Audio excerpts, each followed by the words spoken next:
Salam sejahtera di dalam kasih Tuhan Yesus Kristus.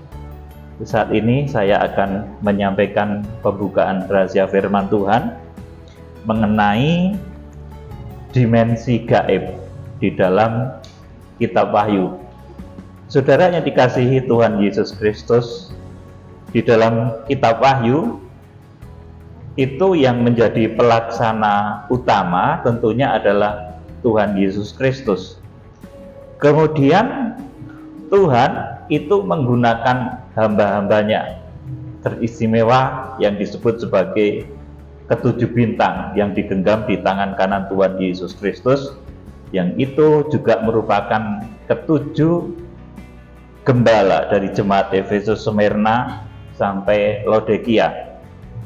Ketujuh bintang itu pula yang merupakan pelaksana dari penghukuman 7 meterai, penghukuman 7 sangkakala dan 7 bokor murka Allah di dalam kitab Wahyu. Tanpa rahasia ketujuh bintang, maka kitab Wahyu sungguh tidak bisa dibukakan. Saudara, jadi Tuhan menjadi pelaku utama dalam kegerakan kitab Wahyu di dalam kitab Wahyu, dan Tuhan dengan kuat kuasa Roh Kudusnya memakai hamba-hambanya. Saudara, tetapi di samping itu ada juga di dalam kitab Wahyu ini yang berperan serta, yaitu para malaikat-malaikat yang tidak kelihatan. Itu juga berperan di dalam kitab Wahyu. Nanti dimulai dari kitab Wahyu pasal yang kelima itu nanti sudah ada kerjasama antara dunia yang kelihatan dan dunia yang tidak kelihatan, di mana di sana ada para malaikat. Juga saudaraku, nanti akan saya sampaikan sesuatu rahasia yang dahsyat dan luar biasa. Saya akan mengajak saudara mengingat kembali pada zaman dahulu itu Tuhan menemui umatnya di dalam satu kemah yang namanya kemah tabernakel, kemah suci tabernakel. Kemudian juga bait suci, baik yang dibangun oleh Raja Salomo, kemudian hancur oleh Babel, kemudian dibangun di zaman Zerubabel, kemudian direhab oleh Herodes Agung dan hancur lagi tahun 71 Masehi. Saudara, Tuhan itu menemui umatnya di satu tempat, kemah pertemuan namanya, dan itu disebut sebagai tabernakel. Itu disebut juga bait suci. Saudara, tetapi ketika di dalam kitab Wahyu ini Tuhan menemui baik yang ada di langit dan yang di bumi, saudaraku, baik manusia, kemudian juga para malaikat, kemudian juga saudaraku, segala sesuatu yang akan dipakai oleh Tuhan untuk menggenapi kitab Wahyu itu di dalam satu tempat yang namanya, kalau di dalam kitab Nabi Yeremia pasal 23 itu disebut sebagai Dewan Musyawarah. Itu juga yang terjadi di dalam kisah Ayub, bahwa Tuhan itu memiliki satu tempat pertemuan, saudaraku, untuk mengumpulkan anak-anaknya. Saudara yang dikasihi Tuhan Yesus Kristus, di dalam kitab Wahyu pasal 5 Tuhan itu mengumpulkan segala sumber daya, baik manusia yang di bumi, yang di langit maupun yang di bawah bumi. Maksudnya apa toh, saudaraku? Tuhan mengadakan satu tempat pertemuan begitu, saudaraku. Jadi kalau kita bertemu dengan, mungkin ya saudara mimpi ketemu dengan orang kudus yang sudah meninggal, itu bisa, saudaraku, bisa bermimpi seperti itu, saudara. Tetapi di Wahyu pasal yang kelima ini Tuhan mengumpulkan segala sumber daya yang akan dipakainya untuk kegerakan akhir zaman, karena kegerakan akhir zaman ini dahsyat. Nanti tidak sekedar mempengaruhi manusia, tetapi akan mempengaruhi alam raya. Oleh karena itu segala sumber daya itu dipakai oleh Tuhan, baik manusia yang kelihatan, kemudian juga tentunya Roh Kudus, melalui Roh Kudus, saudaraku, kemudian juga para malaikat. Dan di Wahyu pasal 5 itu ditulis juga, saudaraku, para rasul, saudaraku, para rasul yang menduduki 24 tahta, dan di tahta itu duduk 24 tua-tua, saudaraku. Mereka juga memberi petunjuk, saudaraku, tetapi mereka bukan menjadi roh atau arwah yang bergentayangan. Saudara kemudian menjumpai saudara dimanapun mereka mau, saudaraku, tetapi pertemuan itu diadakan oleh Tuhan pada satu tempat yang namanya kemah kesaksian di surga. Kalau saudara bermimpi bisa, saudaraku, ke sana bisa, saudaraku, atau orang-orang tertentu yang memang memiliki kualitas atau ditunjuk oleh Tuhan, itu bisa untuk sampai kepada tempat itu. Tetapi tempat itu bukan merupakan tempat, saudaraku, di dalam tanda kutip ya, ini arwah yang bergentayangan, bukan, saudaraku.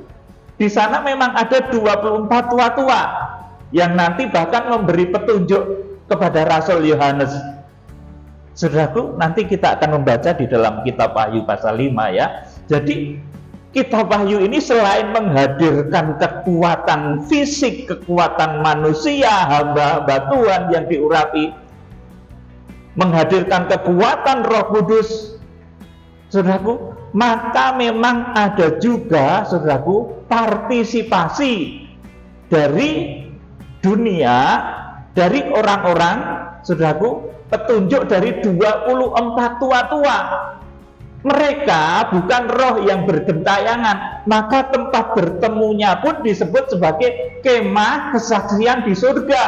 Nanti kalau kita membaca di Wahyu pasal yang ke-15, saudaraku, Wahyu pasal yang keempat itu kemah kesaksian, di mana di sana segala macam perintah itu turun, di mana segala perintah dari Tuhan itu dinyatakan. Seperti halnya ketika zaman Ayub itu Tuhan, saudaraku, mengundang anak-anaknya, saudaraku, dan semua hadir waktu itu. Ada malaikat, saudaraku, dan lain sebagainya. Bahkan iblis itu ikut nimbrung masuk di sana. Kita akan membaca kitab Wahyu pasal 5 ini, bahwa Tuhan mencurahkan sumber dayanya, segala sumber daya yang ada, baik yang kelihatan maupun yang nggak kelihatan, untuk melaksanakan kegerakan kitab Wahyu. Karena kegerakan kitab Wahyu itu bukan saja kegerakan yang mempengaruhi hati manusia, tetapi nanti akan berpengaruh pada alam raya. Bumi bergoncang, peperangan, wabah, dan lain sebagainya, bintang-bintang berjatuhan, dan lain sebagainya, asteroid, saudaraku, terjadi berbagai macam bencana, 21 tulah. Itu kalau manusia nggak bisa, saudaraku. Oleh karena itu Tuhan menggunakan segala sumber daya yang ada. Kita akan membaca di dalam kitab Wahyu pasal 5 ayat 1 mulai. Saya mohon Ibu Tami.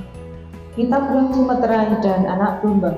Ya. Maka aku melihat di tangan kanan Dia yang duduk di atas tahta itu sebuah gulungan kitab yang ditulisi sebelah dalam dan sebelah luarnya, dan dimeterai dengan 7 meterai. Terus? Dan aku melihat seorang malaikat yang gagah yang berseru dengan suara nyaring, katanya, siapakah yang layak membuka gulungan kitab itu dan membuka meterai-meterainya? Iya. Tetapi tidak ada seorang pun yang di surga atau yang di bumi atau yang di bawah bumi yang dapat membuka gulungan kitab itu atau yang dapat melihat sebelah dalamnya. Terus? Maka menangislah aku dengan amat sedihnya, karena tidak ada seorang pun yang dapat dianggap layak untuk membuka gulungan kitab itu ataupun melihat sebelah dalamnya. Lalu berkatalah seorang dari tua-tua itu kepadaku, jangan engkau menangis. Sesungguhnya singa dari suku Yehuda, yaitu tunas Daud, telah menang, sehingga ia dapat membuka gulungan kitab itu dan membuka ketujuh meterainya. Ya, lanjut. Maka aku melihat di tengah-tengah tahta dan keempat makhluk itu, dan di tengah-tengah tua-tua itu berdiri seekor anak domba seperti telah disembelih, bertanduk 7 dan bermata 7. Ya, dimatikan saja, tidak pakai itu, tidak pakai itu, karena bengong. Ya, itulah ketujuh roh Allah yang diutus ke seluruh bumi. Lalu datanglah anak domba itu dan menerima gulungan kitab itu dari tangan dia yang duduk di atas tahta itu. Ketika ia mengambil gulungan kitab itu, tersungkurlah keempat makhluk itu, dan ke-24 tua-tua itu di hadapan anak domba itu, masing-masing memegang satu kecapi dan satu cawan emas penuh dengan kemenyan. Itulah doa orang-orang kudus. Amin. Saudaraku, jadi di sini ada beberapa dimensi yang melaksanakan kegerakan kitab Wahyu. Bahkan ini ketika akan pentahbisan kegerakan kuda putih. Saudaraku, di sini dikatakan, maka aku melihat di tangan kanan dia yang duduk di atas tahta itu sebuah gulungan kitab. Ini yang pertama, Tuhan Yesus, saudaraku. Kemudian yang ayat yang kedua, dan aku melihat seorang malaikat yang gagah yang berseru dengan suara nyaring, katanya, siapakah yang layak membuka gulungan kitab itu dan membuka meterai-meterainya? Yang kedua, malaikat, sumber daya yang dipakai oleh Tuhan untuk melaksanakan kegerakan kitab Wahyu. Malaikat ini pertama menunjuk malaikat yang tidak kelihatan juga, tetapi kemudian di dalam kitab Wahyu ini malaikat menunjuk kepada hamba-hamba Tuhan yang dipakainya. Kemudian pada ayat yang ketiga di sini dikatakan bahwa tetapi tidak ada seorang pun yang di surga atau yang di bumi atau yang di bawah bumi yang dapat membuka gulungan kitab itu atau yang dapat melihat sebelah dalamnya. Saudara, di sini dikatakan tetapi tidak ada seorang pun yang di surga. Ya, ini Auranos, ya, ini dari bahasa Auranos, ini belum Yerusalem baru. Jadi di Wahyu pasal 5 ini yang disebut surga itu belum Yerusalem baru. Saudara harus ingat itu. Dan itu baru merupakan tempat atau kemah pertemuan. Kemah pertemuan antara sumber daya yang dipakai oleh Tuhan, baik dari sumber daya yang berasal dari dimensi keempat atau gaib, itu malaikat, saudaraku, dan saudaraku, malaikat-malaikat kudus. Kemudian di sana juga ada 24 tua-tua. Saudaraku, ini siapa, saudaraku? Ini 24 rasul, saudaraku. Nah, tetapi mereka itu bukan roh yang bergentayangan, oleh karena itu perlu tempat yang namanya kemah kesaksian di surga. Saudaraku, ini tempat khusus. Jadi berkaitan dengan pemberitaan firman yang kemarin saya sampaikan, bahwa orang-orang kudus itu berada di dalam satu tempat. Saat ini belum bangkit, saudaraku. Seperti Nabi Daniel, kemudian Nabi Yehezkiel, saudaraku, itu mereka belum bangkit karena firman Tuhan sendiri menuliskan bahwa Daniel itu akan dibangkitkan di akhir zaman dan kemudian nanti akan memperoleh hadiah, memperoleh satu kemuliaan sesuai yang Tuhan berikan. Kemudian juga para rasul ini juga belum bangkit, saudaraku, dan kebangkitannya itu menunggu Tuhan Yesus Kristus datang. Nah, kemudian apa yang ada di Wahyu pasal 5 ini, saudaraku, merupakan wadah pertemuan yang diberikan oleh Tuhan untuk segala sumber daya itu bertemu. Sumber daya yang pertama itu tentunya hamba-hamba Tuhan ini, kita semua ini. Bahkan yang disebut tokoh sebagai 7 bintang atau 7 hamba Tuhan yang disebut dalam Wahyu pasal 1 ayat 16 ada di sini juga, saudaraku. Kemudian, saudaraku, 24 tua-tua itu para rasul itu juga bertemu di sini, tetapi mereka bukan roh yang bergentayangan. Saudara bisa bertemu lewat mimpi. mungkin dengan Rasul Paulus apa itu bisa, tetapi mereka bukan roh yang gentayangan, yang sembarang waktu bisa menghampiri saudara. Tidak, saudaraku, yang bisa menghampiri saudara itu Tuhan Yesus. Saudaraku, yang sudah di dalam tubuh kemuliaan, juga seperti Elia, juga seperti Henokh dan Musa, itu bisa datang karena mereka sudah dicontohkan ketika Matius pasal yang ke-17 mereka datang ketemu Tuhan Yesus. Elia dan Musa itu ketemu Tuhan Yesus di Matius 17, disaksikan oleh Petrus, Yohanes dan Yakobus. Saudaraku, jadi supaya Tuhan itu bisa mengumpulkan segala sumber daya, memberikan informasi-informasi tentang pelaksanaan kegerakan, maka Tuhan menetapkan satu tempat yang namanya adalah kemah pertemuan. Kalau di dalam Wahyu pasal yang ke-15 itu disebut sebagai kemah kesaksian yang di surga. Kalau di Wahyu pasal 4 itu disebut sebagai bait Allah yang di surga, tetapi itu belum Yerusalem baru. Perhatikan baik-baik, ini baru tempat pertemuan di surga. Surga itu ditulis sebagai Auranos, ya saudaraku. Auranos itu bisa juga berarti langit, saudaraku, tetapi ini belum Yerusalem baru, saudaraku. Jadi saudara harap mengerti bahwa di sini kemudian segala sumber daya itu oleh Tuhan diberikan satu beban. Tuhan menawarkan lewat malaikat ini, siapakah yang layak membuka gulungan kitab itu dan membuka meterai-meterainya. Tetapi tidak ada seorang pun loh saudaraku, yang di surga di Auranos, saudaraku. Ini Yerusalem baru belum ada, saudaraku. Ini di tempat di kemah pertemuan tuh nggak ada yang bisa, saudaraku. Di sini dikatakan seperti itu. Tetapi tidak ada seorang pun yang di surga atau yang di bumi. Yang di bumi ini kita yang hidup, tokoh-tokoh yang disebut ketujuh bintang itu, saudaraku. Kemudian atau yang di bawah bumi. Yang di bawah bumi itu adalah alam maut atau Hades, di mana orang-orang yang mati di luar Tuhan, saudaraku, itu ada di sana, di Hades namanya.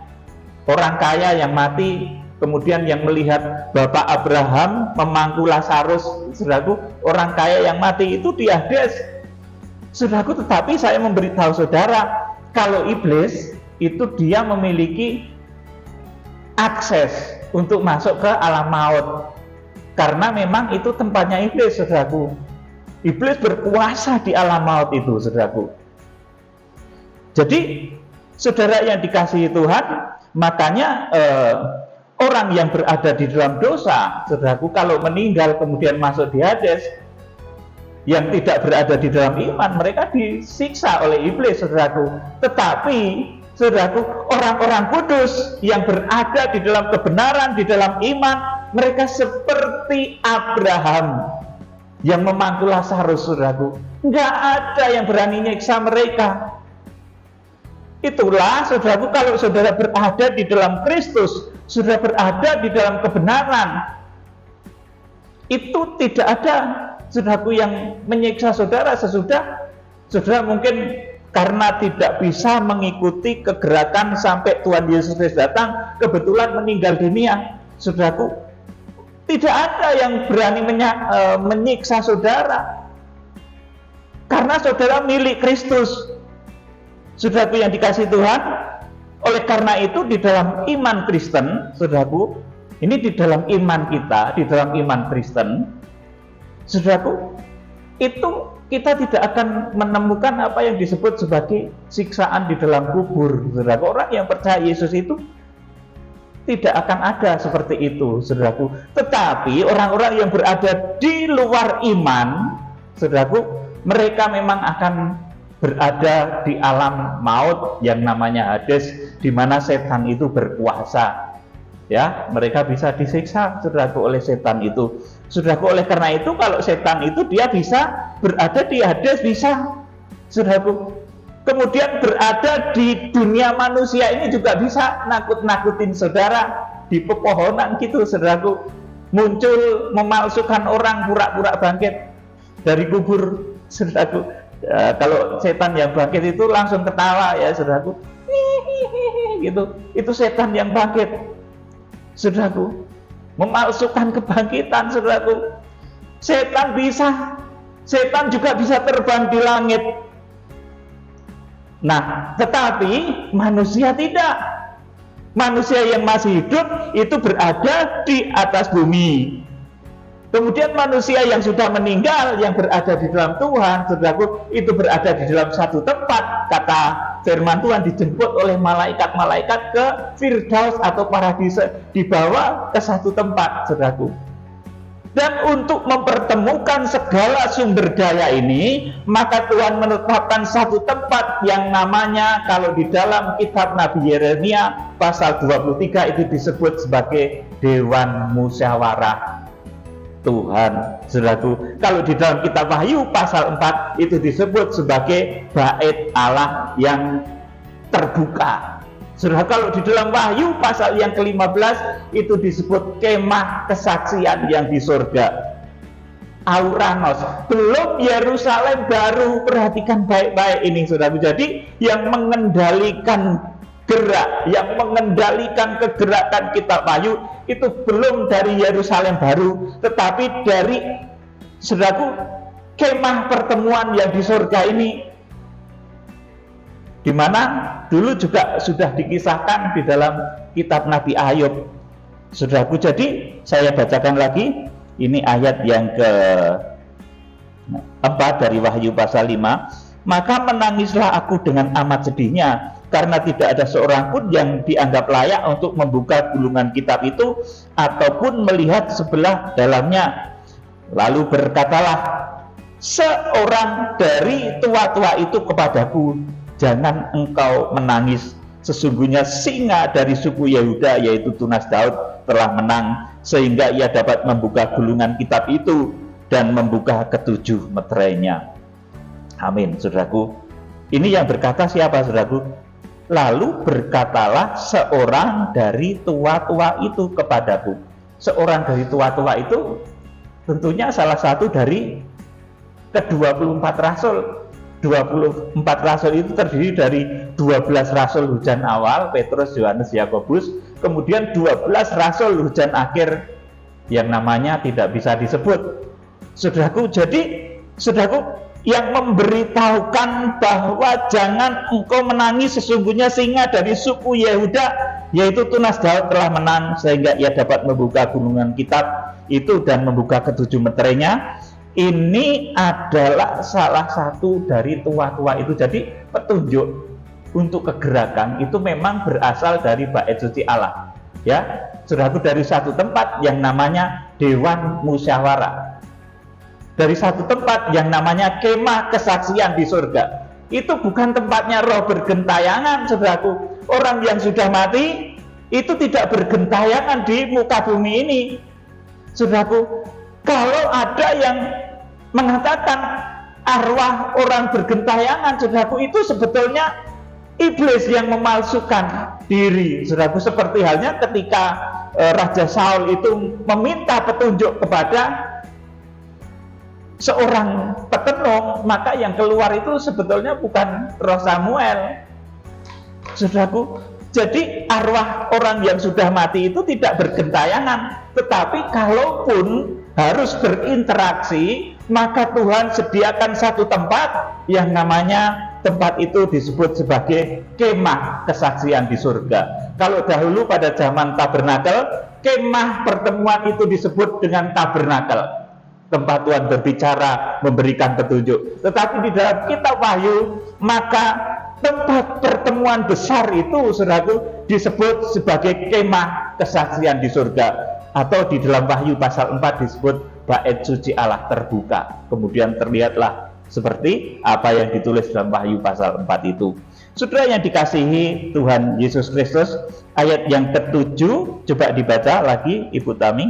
Lalu datanglah anak domba itu dan menerima gulungan kitab itu dari tangan Dia yang duduk di atas tahta itu. Terus Ketika ia mengambil gulungan kitab itu, tersungkurlah keempat makhluk dan ke-24 tua-tua itu di hadapan anak domba itu, masing-masing memegang satu kecapi dan satu cawan emas penuh dengan kemenyan. Itulah doa orang-orang kudus. ayat 9. Dan mereka menyanyikan suatu nyanyian baru, katanya, Engkau layak menerima gulungan kitab itu dan membuka meterai-meterainya, karena engkau telah disembelih, dan dengan darahmu engkau telah membeli mereka bagi Allah dari tiap-tiap suku dan bahasa dan kaum dan bangsa, Dan engkau telah membuat mereka menjadi suatu kerajaan dan menjadi imam-imam bagi Allah kita, dan mereka akan memerintah sebagai raja di bumi. 11. Maka aku melihat dan mendengar suara banyak malaikat sekeliling tahta, makhluk-makhluk dan tua-tua itu, jumlah mereka berlaksa-laksa dan beribu-ribu laksa. Amin. Jadi yang merupakan pelaksana dari kegerakan kitab Wahyu itu dinyatakan di sini banyak malaikat sekeliling tahta, makhluk-makhluk dan tua-tua itu, jumlah mereka berlaksa-laksa dan beribu-ribu laksa. Saudaraku, ini tentunya banyak sekali. Beribu-ribu laksa itu bisa ratusan juta, bisa miliar. Saudaraku, seperti halnya yang turun di dalam perang Harmagedon itu saja, saudaraku, itu pasukannya 20.000 laksa atau 200 juta. Ini saudaraku yang berseru-seru itu jumlah mereka berlaksa-laksa dan beribu-ribu laksa. Jadi ini pasukan dari kegerakan kitab Wahyu, dari alam, dari dimensi yang tidak terlihat. Ayat 12. Katanya dengan suara nyaring, anak domba yang disembelih itu layak untuk menerima kuasa dan kekayaan dan hikmat dan kekuatan dan hormat dan kemuliaan dan puji-pujian. 13. Dan aku mendengar semua makhluk yang di surga dan yang di bumi dan yang di bawah bumi dan yang di laut dan semua yang ada di dalamnya berkata, Amin. Saya terangkan dulu. Jadi semua makhluk yang di surga, ini di kemah pertemuan tadi, di kemah kesaksian di surga, dan yang di bumi, ini manusia yang hidup, dan yang di bawah bumi, itu alam maut, saudaraku, dan yang di laut dan semua yang ada di dalamnya berkata. Artinya segala sesuatu sumber daya yang dipakai oleh Tuhan, baik yang berada di langit, di bumi, di bawah bumi, itu mereka tidak melanggar kodratnya sesuai dengan firman Tuhan. Orang mati bergentayangan keluar itu tidak, saudaraku, tetapi mereka berada di tempatnya masing-masing. Mereka memuji, memuliakan Tuhan Yesus Kristus. Mereka dikumpulkan dalam satu wadah. Kalau bertemu itu, saudaraku, yang namanya kemah kesaksian di surga. Kalau dulu Tuhan bertemu dengan umatnya, memberikan petunjuk di satu tempat yang namanya tabernakel, kemah kesaksian yang di bumi. Tetapi saudaraku, segala sumber daya di dalam kegerakan kitab Wahyu itu, kalau Tuhan kumpulkan, itu namanya berada di satu tempat yang namanya kemah kesaksian yang di surga. Ayo dibaca terus. Bagi Dia yang duduk di atas tahta dan bagi anak domba adalah puji-pujian dan hormat dan kemuliaan dan kuasa sampai selama-lamanya. Terus. Dan keempat makhluk itu berkata, Amin. Dan tua-tua itu jatuh tersungkur dan menyembah. Amin. Jadi di dalam Wahyu pasal 5 ini kita mulai jelas bahwa kegerakan kitab Wahyu ini memang Tuhan mengumpulkan segala sumber daya, baik sumber daya dari hamba-hamba Tuhan yang masih hidup, para rasul juga, saudaraku, kemudian yang ada di langit, para malaikat yang ada di bawah bumi, bahkan saudaraku itu juga bisa mengerti, saudaraku, mereka dikumpulkan di dalam satu wadah yang namanya kemah kesaksian yang di surga. Wahyu pasal yang keempat itu, saudaraku. Jadi ini wadah. Kalau dulu tabernakel ketika di bumi, dulu bait suci Salomo, dulu bait suci zaman Herodes, saudaraku. Tetapi ketika kita membangun tubuh Kristus di akhir zaman, kita menggenapi kitab Wahyu, maka kemah pertemuan itu, saudaraku, disebut sebagai kemah pertemuan yang di surga, di mana Tuhan mengumpulkan segala sumber daya, baik sumber daya dari kita yang masih hidup, dari para rasul tadi, saudaraku, yang memberikan petunjuk, jangan engkau menangis, sesungguhnya singa dari suku Yehuda itu dia sanggup membuka gulungan kitab. Itu para rasul, salah satu di antara ke-24 rasul itu. Dan beliau meninggal, rasul ini meninggal dunia, saudaraku. Tetapi lewat wadah yang namanya Dewan Musyawarah, atau lewat wadah yang namanya Kemah Kesaksian, itu bisa memberikan petunjuk. Kalau saudara mungkin melalui mimpi datang ke tempat ini, saudaraku yang dikasihi oleh Tuhan Yesus Kristus, jadi ini merupakan satu wadah di mana Tuhan mengumpulkan anak-anaknya.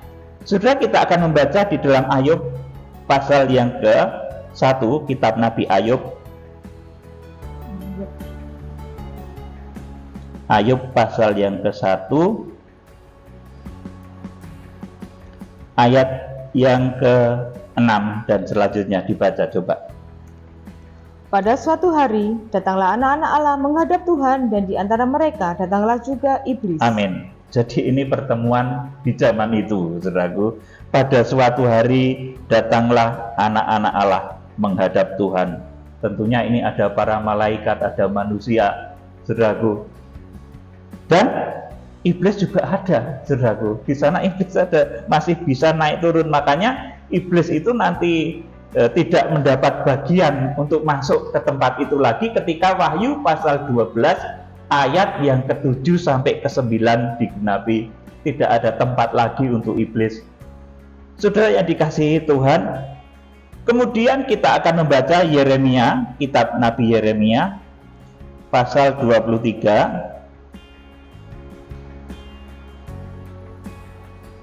Yeremia pasal 23 ayat 16 dan selanjutnya.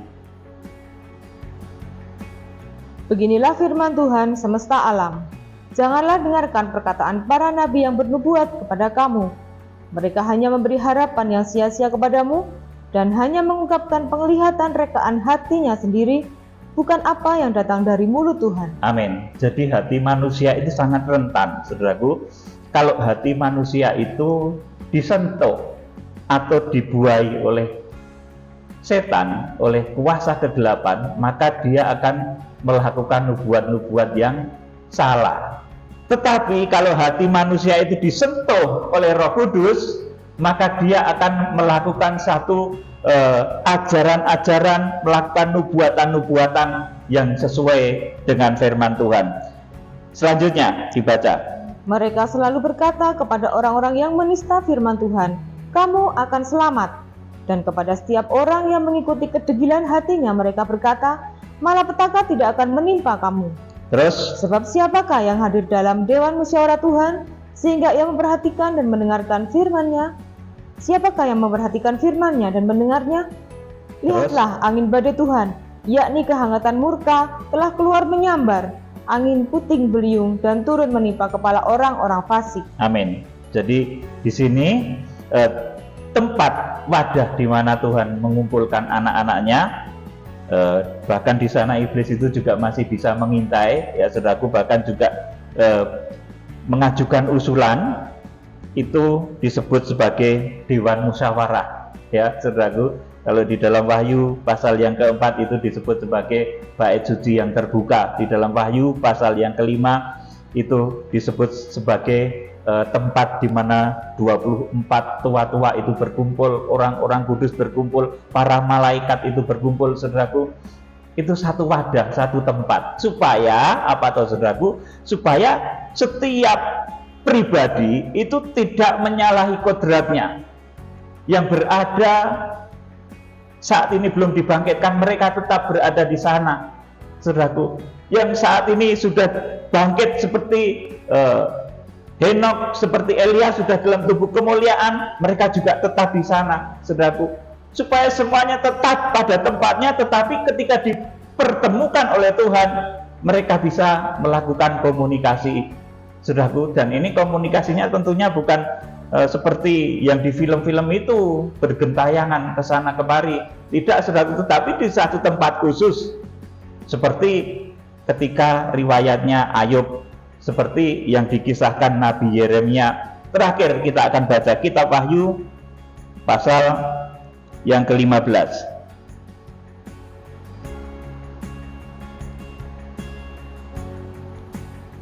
Wahyu 15 ayat yang ke-5 sampai 8. Wahyu 15 ayat yang ke-5 sampai 8.